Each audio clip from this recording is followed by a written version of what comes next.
يلا كل ست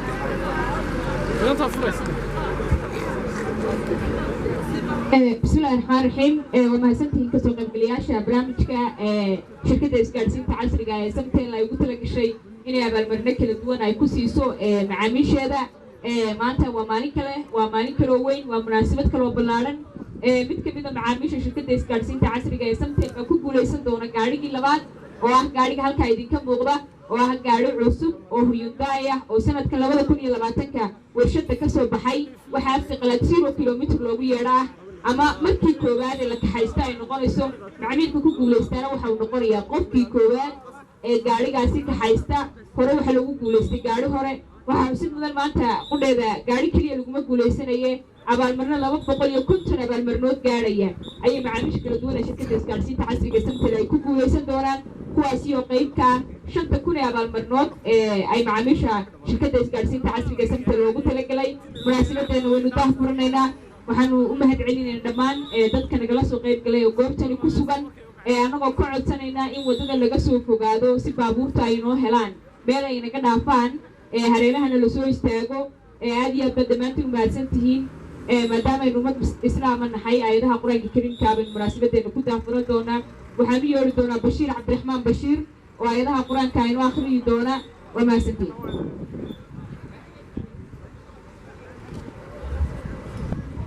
بسم الله الرحمن الرحيم وقالوا لو كنا نسمع أو نعقل ما كنا في أصحاب السعير فاعترفوا بذنبهم فسحقا لأصحاب السعير إن الذين يخشون ربهم بالغيب لهم مغفرة وأجر كبير وأسروا قولكم أو اجهروا به إنه عليم بذات الصدور ألا يعلم من خلق وهو اللطيف الخبير هو الذي جعل لكم الأرض ذلولا فامشوا في مناكبها وكلوا من رزقه وإليه النشور صدق الله العظيم. aad mahadsan Bashiir Cabdiraxmaan Bashiir ilaahay aan ugu anfacaayadaha quraanka kariimka ah isagana ilaahay ka tusaysiyo si toosay munaasabada inoogu furan tahay waxaan yeelayaa kooxda riwaayadda oo halkani waxoogaa inagu madadaalin doonaa intaasi kadibna waxaynu usii dhawaaneynaa khudbadihii iyo sidoo kale munaasabadii sida tooska loogu talagalay macaamiisha lagu abaalmariyo soo dhow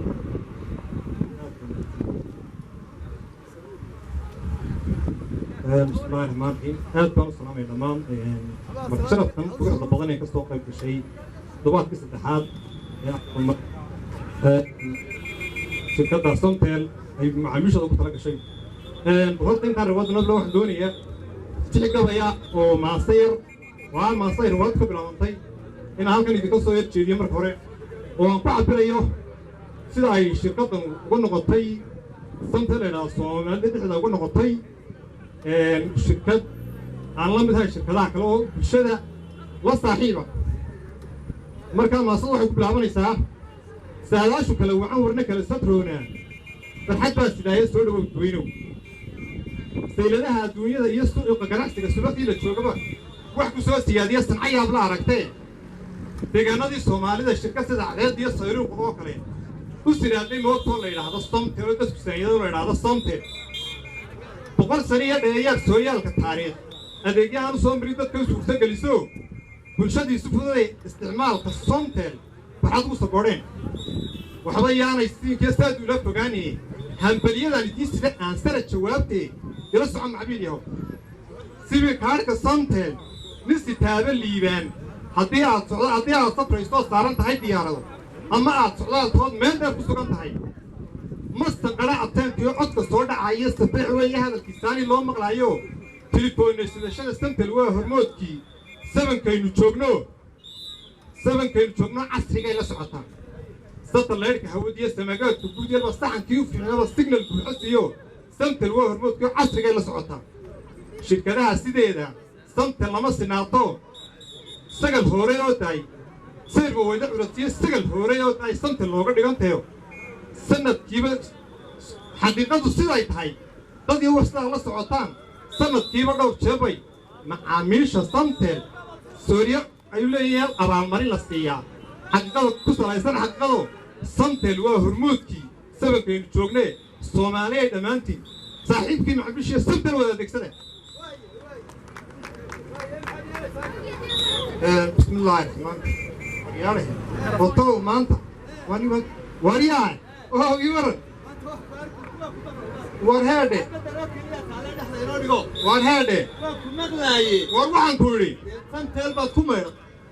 inaad gebigayga halkii la saraba haddaba samtel maanta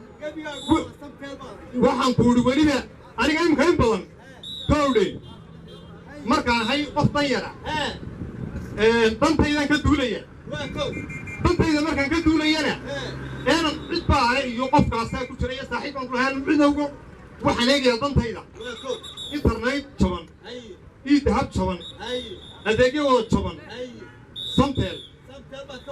markaa beri dhawayto horta waan igii helay laabtooga moogtay maanta berigii hore waxaan sano jiray mataqaanaa niyow malaha nasiibka duqsigaad leedahay towdhe waan igii helay laabtooga maanta gaadhigaan ku socdaa maanta oo